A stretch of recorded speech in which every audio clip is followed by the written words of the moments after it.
आपने देखा होगा कि स्टॉक मार्केट इंडियन की है, जैसे निफ्टी 50 हो गया और भी पूरी स्टॉक मार्केट क्यों गिर रही है, इतनी ज़्यादा क्यों क्रैश कर रही है। इसमें बहुत सारे फैक्टर हैं। जैसे कि आपने देखा होगा कि अभी डोनाल्ड ट्रंप और नरेंद्र मोदी ये दोनों अमेरिका में मिले हैं। और दूसरी तरफ से अगर देखा जाए तो ट्रंप ने जो टैरिफ लगाया है डिफरेंट कंट्री के ऊपर, जिसमें से अगर पहला देखा जाए उसमें से कनाडा है, मेक्सिको है, मीन्स के जो इसकी नेबर की कंट्री है, इन्होंने उसके ऊपर इसने 25% का टैक्स लगा दिया और चाइना के ऊपर भी 10 टैक्स लगा दिया है। अब तो अगर देखा जाए इससे बहुत ज़्यादा हैवी किस्म का कंपनियों को लॉस होगा। अगर मैं देखूं कि यहाँ से अगर बैंक निफ्टी को अगर चार्ट को इसका देखा जाए कि मैंने यहाँ से सिलेक्ट किया हुआ है डे वन के हिसाब से, तो तकरीबन यहाँ से नोट करें तो ये तकरीबन कोई 8 डे से ये निफ्टी तकरीबन टोटली गिर रही है। मीन्स के अगर करंट के हिसाब से भी देखा जाए तो निफ्टी जो 50 है ये तकरीबन 8 मंथ से भी गिर रही है। अब भाई आगे मैं आपको दिखाता हूँ कि अगर डे के हिसाब से हम इसको एनालाइज करें कि ये डे के हिसाब से है, तो देखें तकरीबन जो डे के हिसाब से तो मैंने यहाँ से इसको एनालाइज कर दिया कि ये गिर रहा है। और तकरीबन अगर मंथ के हिसाब से अगर देखें तो 1 2 3 4 5, मतलब है कि तकरीबन 5 6 मंथ से लगातार निफ्टी गिरी है। इसमें से फैक्टर तो बहुत सारे होते हैं, हमने देखना होता है कि इसमें क्या क्या ऐसी डील्स हो रही हैं जिसके ऊपर ये स्टॉक मार्केट इंडियन को ऊपर इतनी ज़्यादा इफेक्ट पड़ रहा है। वैसे तो और भी बहुत सारी रीज़न हो सकती हैं, जैसे अभी मोदी जी ने जो अमेरिका का दौरा किया है उसमें से जो एग्रीमेंट हुआ है ट्रंप ने, मीन्स के मिलने से पहले ट्रंप ने उनके सामने एग्रीमेंट रख दिया है कि कोई भी चीज़ अगर इंपोर्ट एक्सपोर्ट होती है हम उसके ऊपर 25% का टैरिफ लगाएंगे, टैक्स लगाएंगे। तो इसमें से होगा क्या कि फॉर एग्जांपल के तौर पर देख लें, जो आईफोन अमेरिका का अगर इंडिया वो कोई लेके आता है, कोई कंपनियां मंगवाती हैं, तो उनको हैवी किस्म की जो टैक्स है वो देनी पड़ेगी। क्योंकि अब अगर इतना हैवी किस्म का टैक्स कोई चीज़ इंपोर्ट या एक्सपोर्ट की जाती है अमेरिका से, तो उसकी ऑटोमेटिकल प्राइस बहुत ज़्यादा हो जाती है इंडिया में। तो उसको जो आम यूज़र के लिए है, जो आम लोग लेने वाली हैं, वो इतनी ज़्यादा सेलिंग के अंदर नहीं जाएगी। तो लोगों को काफ़ी मुश्किलात इसका हो सकती हैं। तो यही रीज़न है कि स्टॉक मार्केट लगातार क्रैश कर रही है। बहरहाल आगे देखते हैं कि अगर ये तो मैंने आपको दो बता दी हैं कि ये जो पहले डे के हिसाब से भी निफ्टी जो 50 है ये गिरी है और लगातार गिरी है तकरीबन 7 8 मंथ से। अगर अभी करंट पोजीशन के हिसाब से लगाया जाए तो ये अभी थोड़ा सा इसके पॉजिटिव चेंजिंग आना स्टार्ट हो गई है। इसमें हो सकता है कि ये जो डील हुई है मोदी की ट्रंप के साथ जो भी मिल के आए हैं, तो उसका भी थोड़ा बहुत इफेक्ट हो सकता है। लेकिन लॉन्ग टर्म में ये अभी भी मुझे नजर आ रहा है कि ये गिरी है जो निफ्टी है। तो अगर उसके मुकाबले में अगर मैं बताऊं कि जो हमारे दूसरे स्टॉक हैं जैसे एसएससी, ये देख लें, ये स्टॉक तकरीबन ऊपर पॉजिटिव की तरफ जा रहा है। तो इसमें से स्टॉक शंघाई का ये स्टॉक मार्केट है एसएससी, ये ऊपर लिखा हुआ है शंघाई स्टॉक एक्सचेंज, तो ये भी ऊपर जा रही है। और उसके मुकाबले में अगर हांगकांग का स्टॉक देखें ये भी अच्छी रेशो आ रही है। अब ये दोनों देखें कि शंघाई का भी हांगकांग का भी स्टॉक पॉजिटिव है, लेकिन उसके मुकाबले में अगर देखा जाए तो निफ्टी का ये क्यों इतने मंथ से लगातार मंथ से ये गिर रहा है। तो इसमें से बहुत सारे फैक्टर हो सकते हैं कि उनका तो स्टॉक मार्केट अभी भी अच्छी स्टेबल मार्केट है, जो उनकी बेसिकली उनकी इकोनॉमिक अच्छी कंट्री की है, जैसे चाइना की भी होगी, शंघाई की भी होगी। और अगर देखा जाए नेस्डेक को भी अगर हम देख लें, ये नेस्डेक की मार्केट है, तो ये भी अच्छी खासी पॉजिटिव की तरफ है। तो ऐसा क्या हो रहा है कि इंडियन मार्केट ही सिर्फ गिरती जा रही है 7 8 मंथ से। तो अपना अब इसका असर हो सकता है जो बीटीसी जो पंप हुआ है बहुत ज्यादा हाई लेवल के ऊपर ये बीटीसी ये जा रहे हैं। तो लोगों ने क्या किया है, पैसा निकाल के बीटीसी के ऊपर भी इन्वेस्ट करना, उस मार्केट के अंदर भी उसको ने एक्सप्लोर करना स्टार्ट कर दी है। तो इसकी में एक मेन रीजन ये भी हो सकती है। दूसरी मैं आपको बताता हूँ कि निफ्टी को तो हमने ये देख लिया डे वन के हिसाब से, अगर काउंट करें तो ये ठीक है, हम कह सकते हैं कि ये टोटली तकरीबन डाउन ही जा रही है।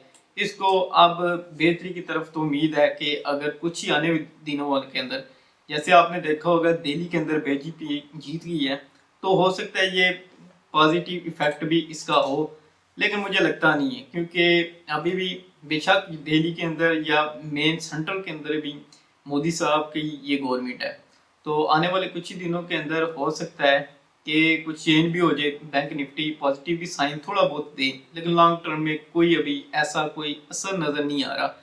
तो अभी मैं ले चलता हूँ कि जो टैरिफ की ये डील हुई है, इसमें से देखें, Trump impose 25% tariff on Mexico and most Canadian import and 10% on good from China starting. तो जो जो ट्रम्प है, जो क्योंकि अभी इक़्तिदार में भाई साहब आए हैं, तो उसने पहले तो ये टैरिफ लगा दिया कनाडा के ऊपर। अब ज़ाहिर बात है, अगर कनाडा के ऊपर 25% ये जो टैक्स लगेगा, तो कनाडा ने भी तो अपना रिस्पॉन्स करना है।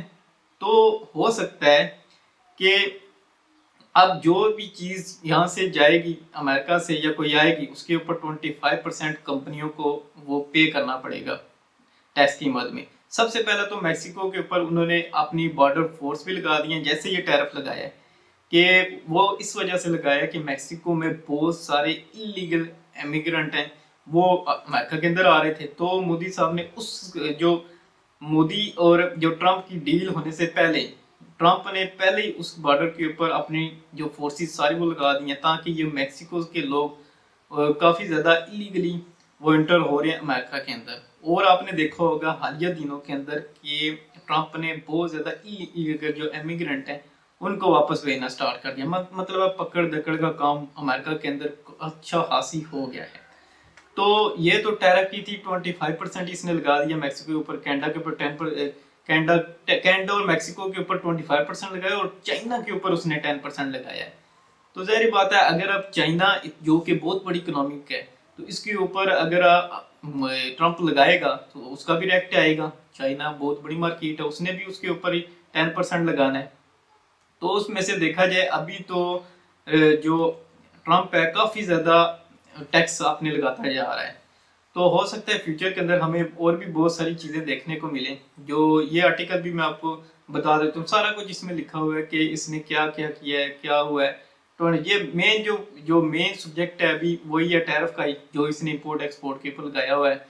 तो अगर उसके मुकाबले में अगर बीटीसी को देखें, तो मैं क्या कह रहा था कि स्टॉक मार्केट जैसे ही क्रैश हो रही है, तो लोगों को हो सकता है जो अपना पैसा है वो बीटीसी को अंदर भी लेके जा रहे हैं। तो बीटीसी के अंदर ये हो रहा है, अभी देखें कि बीटीसी के अंदर काफ़ी ज़्यादा मूव देखने में आ रही है कि ये ऊपर बाइंग की तरफ ही जा रहा है, स्ट्रॉन्ग किस्म का ये बाइंग का है। और हो सकता है ये फ्यूचर के अंदर ये 1 लाख को तो ये ऑलमोस्ट ये टच करने लगे। अगर देखा जाए यहाँ से, तो यहाँ से तकरीबन $1 लाख 96, 78, $80 ये अभी चल रहा है।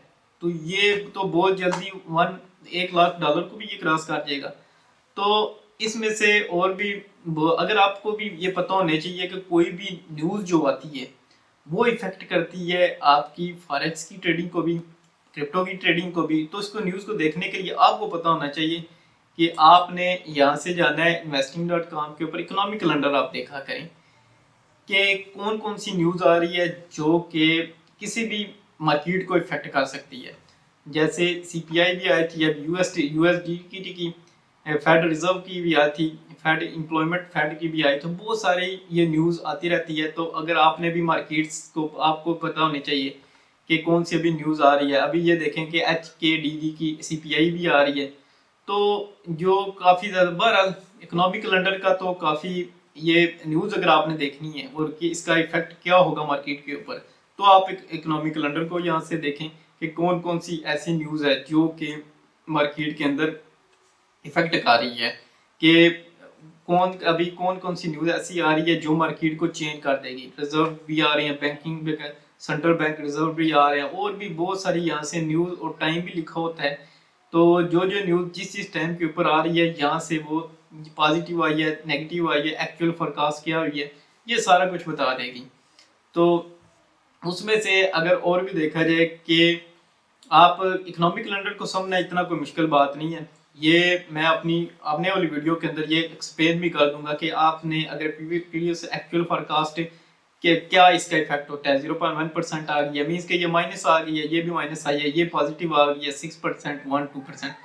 तो अगर देखा जाए तो ये तो बहुत ज़्यादा इजी है, इसमें से कोई मुश्किल बात नहीं है कि न्यूज़ को ना समझा जाए। बहरहाल अगर बीटीसी की मार्केट तो जा रही है और निफ्टी की भी अगर ऊपर आ रही है, तो करंट तो यही लग रहा है कि निफ्टी स्टिल अभी भी डाउन के और ज़्यादा चांस हैं। तो आपका लोग क्या कर रहे हैं, अब इसमें से निफ्टी में से पैसा निकाल निकाल के कहीं और स्टॉक में डाल रहे हैं। जैसे कि मैंने आपको बता दिया कि अमेरिका और चाइना का, अमेरिका का भी नेस्डेक अच्छी खासी स्टॉक वो पॉजिटिव का साइन दे रहा है।